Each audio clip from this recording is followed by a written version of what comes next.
શું નામ કાકા આપનું? બચ્ચુ બાપા, મોરબી. શું તકલીફ છે કાકા આપને? તકલીફ હારણ ગાંઠનું પેલા શરદી ને તાવ મને આમ સદભાવનામાં હતો ને, મને કાલાવા રોડ ઉપર મોકલો, ગાડી દવાખાનું છે ત્યાં. એટલે એ દવા મેં પીધી ને તો એકદમ ઠંડી લાગી, એટલે શરદી અને તાવ ને એવું બધું થઈ ગયું. પછી અહીંયાથી મેં 112 બોલાવી રાતે. સિવિલ અહીંયા કડે બોલાવી ગાડી. કઈ તારીખે બોલાવી હતી? તારીખ ને મને યાદ કેટલા 2-4 દી પહેલા કે? ના 1.5 મહિનો થયો. 1.5 મહિના પહેલા. 1.5 મહિના પહેલા. એટલે ગાડી બોલાવી તો મને જવા નહોતી, તો મને કે સવારે અમે તમને દવા આપશું. અને છેલ્લે લોહીની ઉલટી થઈ ગઈ હતી, ત્યાં સુધીની તકલીફ થઈ ગઈ હતી. એટલે પછી મેં ગાડી બોલાવી હતી.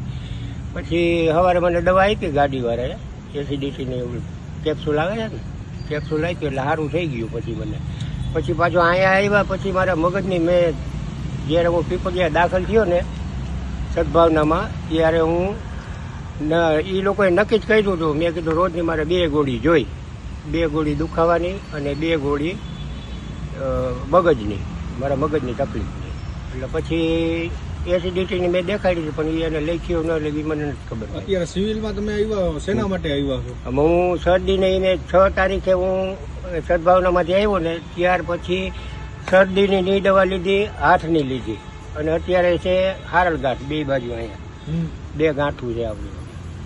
એટલે એ 2 ગાંઠુંના હિસાબે હું ઓપરેશન કરાવવા આવ્યો છું. તો સિવિલ વાળા શું કહે છે તમને? સિવિલમાં બધું મને કમ્પ્લેન મેં કીધું, બધી મારી પોઝિશન દેખાડી. મેં કીધું જો ભાઈ હું એકલો માણસ હોઉં, મારે કાંઈ બીજું આગળ પાછળ નથી અને મારી હારે કોઈ રીએમ નથી, તો મને કે વાંધો નથી, તો મેં કાંઈક એડજસ્ટ કરી લેવું. પછી બધા કાગળિયા કમ્પ્લીટ કર્યા, એની તારીખો એની ફાઇલની અંદર છે બધી, કઈ તારીખે કર્યો શું કાંઈ એ બધી. પછી 25 તારીખે મને દાખલ કર્યો, અહીંથી ઇમરજન્સીમાંથી મને ફાઇલ લીધી અને દાખલ કર્યો રાજકોટ સિવિલ હોસ્પિટલ. હા, રાજકોટ સિવિલ હોસ્પિટલમાં. એટલે 2 મહિના ઓલા 2 કલાક મને રાખ્યો અને 2 કલાક પછી મને કે હવે સોમવારે અમે ફોન કરવો એટલે આવશું. તો સોમવારથી હું રાહ જોતો તો ફોન જ ન આવ્યો. તો શનિવારે પછી મને ભાઈ મૂકી ગયા. મને કે હાલો હું આવું વારે કે મૂકવા. તો ત્યારે પાછો મને દાખલ કર્યો. પાછો વળી 4-5 કલાક થઈ એટલે મને કે હવે પાછા જાઓ, સાહેબના છોકરાનું એક્ઝામ છે એટલે કે 15 તારીખે હવે ઓપરેશન થશે કે 22 તારીખ.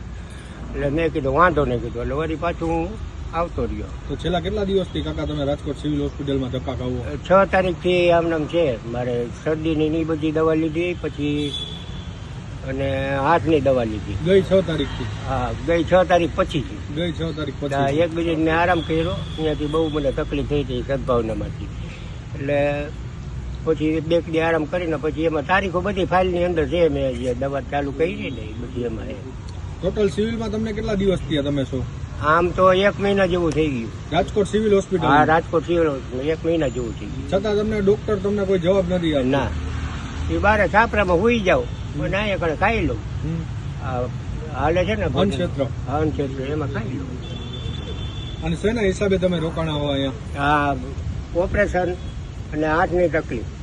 હાથ રહ્યો ને ભાંગી ગયો તો પછી અંદર પ્લેટ હેરાન કરે છે તો શું એ નથી ખબર. તો પ્લેટ કાઢી લે તો વળી હતું થઈ જાય તો થઈ જાય. તો શું માંગણી છે કાકા આપની? બસ માંગણી આ છે કે હવે કાંઈક આમાં મારું કરવું તો જોઈએ ને. આવી રીતે ધક્કા ખવડાવે ને આવી રીતે એક તો બીમાર માણા અને ધક્કા ખવડાવે તો હું કેટલા ધક્કા ખાવું. એટલે ત્યાંથી મને સદભાવનામાં દવા ન મળી અને અહીંયા પાછું આવી રીતે થાય છે. હવે કઈ રીતે કેમ આમ કરે છે મને કાંઈ ખબર નથી પડતી. મેં અહીંયા એમ કીધું કે હું સદભાવનામાંથી આવું છું, એના હિસાબે મારા ઉપર આવી રીતે થાય છે કે શું થાય મને કાંઈ ખબર નથી પડતી.